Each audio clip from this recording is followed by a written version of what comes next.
আচ্ছা, সৌরভটা কি বাচ্চা ছেলে যে আমি ডাকলাম আর সৌরভটা চলে এলো? বাহ, তোরা একবারের জন্য এটা ভাবলি না যে আমি কি করে একটা হোটেলের রুম বুক করব? আমার কাছে এত টাকা কোত্থেকে আসবে যে আমি একটা হোটেলের রুম বুক করে ফেলবো? আমি তোমায় কোনো দোষ দিতে আসিনি জিয়া। আমি জানি তোমার কোনো দোষ নেই। আমি বিশ্বাস করি তুমি কোনো দোষ করনি। এটা কি আবার কোনো নতুন চাল নাকি? এইভাবে আমার কাছ থেকে কোনো কথা আদায় করে নিতে চাইছে নাকি? না না, আমি আমার দিক থেকে কোনো কথা দেব না, কিচ্ছু কথা দেব না। বরং বিয়ের আসরে বিয়ের দিন আমি সিন ক্রিয়েট করব।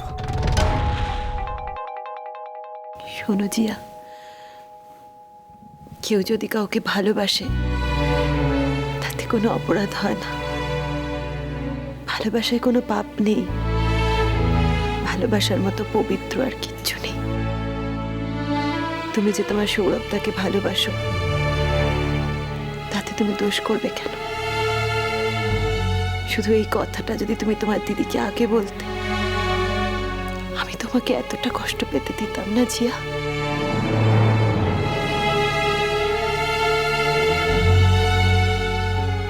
শোনো জিয়া, এই বিয়েটা হবে। মানে? সবাই ভেবেছিল বিয়েটা বোধহয় ভেঙে যাবে। সবাই যা ভেবেছিল আমি তো কখনো ভাবি না দি ভাই। তুই তোর এই বয়সে সৌরভতার মতো ছেলেকে হাতছাড়া করলে তোর কি আর পর ছুটবে? আর এই কথাটা তুই যে বুঝিস না তা তো কখনো হয় না।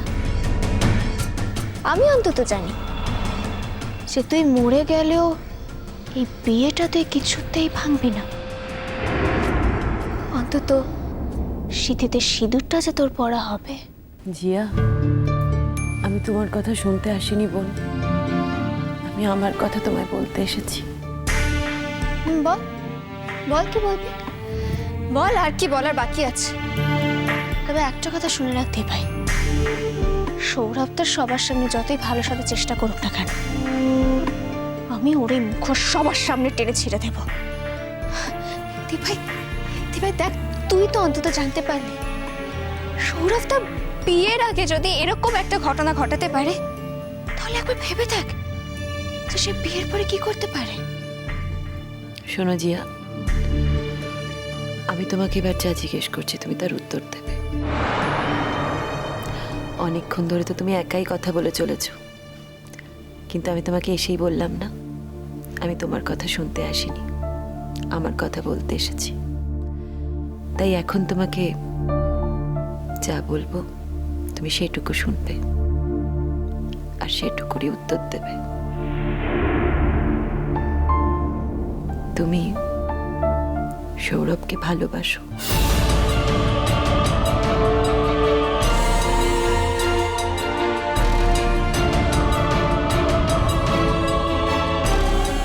আমি তোমাকে যা প্রশ্ন করেছি তার উত্তরটা দাও জিয়া।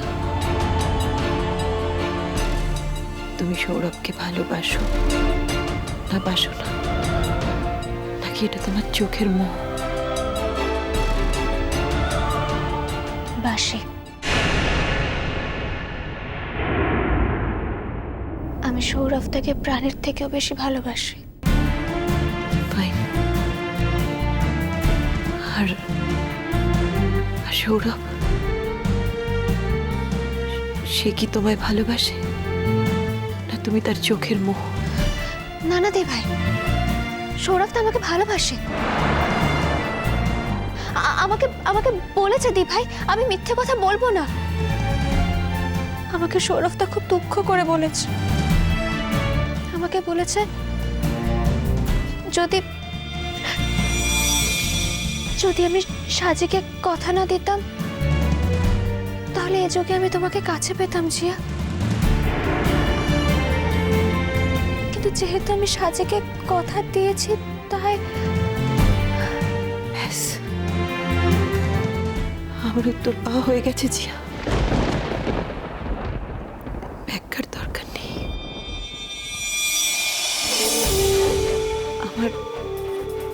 প্রশ্ন, তুমি কি এই বিয়েটা করতে চাও? দীপ ভাই, তুই কেন আমাকে মিথ্যে আশা দেখাচ্ছিস? এইমাত্র তো তুই নিজে মুখে বললি যে বিয়েটা হবে। এত কিছুর পরেও তুই বিয়েটা করবি সৌরভটাকে, তাহলে কেন এসব বলছিস তুই? আর তাছাড়া আমার কি বিয়ের বয়স হয়েছে নাকি? মা বাবা কি রাজি হবে? বিয়ের প্রশ্নই বা উঠছে কোথা থেকে? অদ্ভুত। আমি যে তোমাকে বললাম জিয়া, আমি যেটুকু তোমাকে প্রশ্ন করব তার উত্তরটুকুই দেবে। তুমি কি এই বিয়েটা করতে চাও? তুমি কি সৌরভকে স্বামী হিসেবে পেতে চাও? সৌরভটার মতো ছেলেকে স্বামী হিসেবে কোন মেয়ে না পেতে চায় দীপ ভাই? সৌরভটা যে আমার আইডল। আমি তো তোকে বললামই দীপ ভাই, আমি সৌরভটাকে প্রাণের থেকেও বেশি ভালোবাসি, খুব ভালোবাসি। ওকে ওকে জিয়া, আমার এটুকুই জানার ছিল। এটুকু জেনে তোর কি লাভ হলো দীপ ভাই? কি আমার রত্ন খুঁজে পেলে? সেই মেয়েটা এত বড় একটা রিস্ক নিতে পারে, যে সবার সামনে নিজেকে ছোট হতে দেখতে পারে, যার জন্য যে মেয়েটা এত বড় রিস্ক নিল সে তাকে ভালোবাসে না, এটা তুই কি করে ভাবলি দীপ ভাই? যার জন্য যে মেয়েটা এত বড় রিস্ক নিল সে তাকে ভালোবাসে না, এটা তুই কি করে ভাবলি দীপ ভাই? ব্যাস, আমি আমার প্রশ্নের উত্তর পেয়ে গেছি, আর আমার কোনো কথা শোনার দরকার নেই। এখন থেকে তুমি শুধু আমার কথা শুনে চলবে। তার মানে জিয়া, তুমি আমার ছোট বোন তো, ছোট দেখে তোমার ভালো বই কোনোদিন মন্দ চাইনি, সেটুকু অন্তত তুমি বোঝো। তুমি আমার উপর ভরসা রেখো। এখন থেকে তুমি কোনো কথা বলবে না, শুধু আমার কথাগুলো তুমি শুনে শুনে চলো। তোর কথা মানে এই তো, যাতে আমি সৌরভটার সঙ্গে দেখা না করি? না না দীপ ভাই, তুই ভয় পাস না। সৌরভটার মতো কাপুরুষের সঙ্গে আমি মোটেও দেখা করব না, আমার কোনো কথা বলার ইচ্ছা নেই।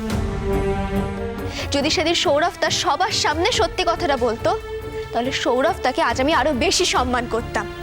সৌরভ যে সত্যি কথা বলেনি, তার শাস্তি সৌরভকে পেতে হবে। কি শাস্তি দিবি তুই? ও এটাই, যে বিয়ের পরে তুই সৌরভটাকে একেবারে ঘর বন্দি করে রেখে দিবি, তাই তো? বললাম, সৌরভ যে তোমার ব্যাপারে সত্যি কথা বলেনি, সে যে তার নিজের মনের কথা বলে উঠতে পারেনি, তার জন্য তাকে দাম দিতে হবে। আপাতত এইটুকু বলাকেই যথেষ্ট বলে মনে করো। আর আমি যে কথাগুলো বলছি কোনো প্রতিবাদ না করে সেই কথাগুলো অক্ষরে অক্ষরে মেনে চলার চেষ্টা করো জিয়া। তুমি তোমার মনের কথা বলেছ, তোমাকে তো তোমার মনের কথা অনুযায়ী চলতে হবে। তার তার মানে? তুমি বুদ্ধিমতী মেয়ে জিয়া, তুমি বুঝতে পারছো না তার মানে? না দীপ ভাই, আমি কিছু বুঝতে পারছি না, আমি সত্যি কিছু বুঝতে পারছি না। দীপ ভাই আমার মাথা ঠিক নেই। অপমানে অপমানে আমি বিধ্বস্ত হয়ে গেছি। বাবা আমাকে মেরে সারা সারা শরীর আমার অসাড় করে দিয়েছে। তার উপর আমি দুদিন কিছু খাইনি, আমার মাথা কাজ করছে না। দীপ ভাই তুই তুই প্লিজ যা বলার খুলে বল, আমি কিছু বুঝতে পারছি না। জিয়া, তুমি যা চাইছো তাই হবে। কি বললাম, তুমি যা চেয়েছো তাই হবে।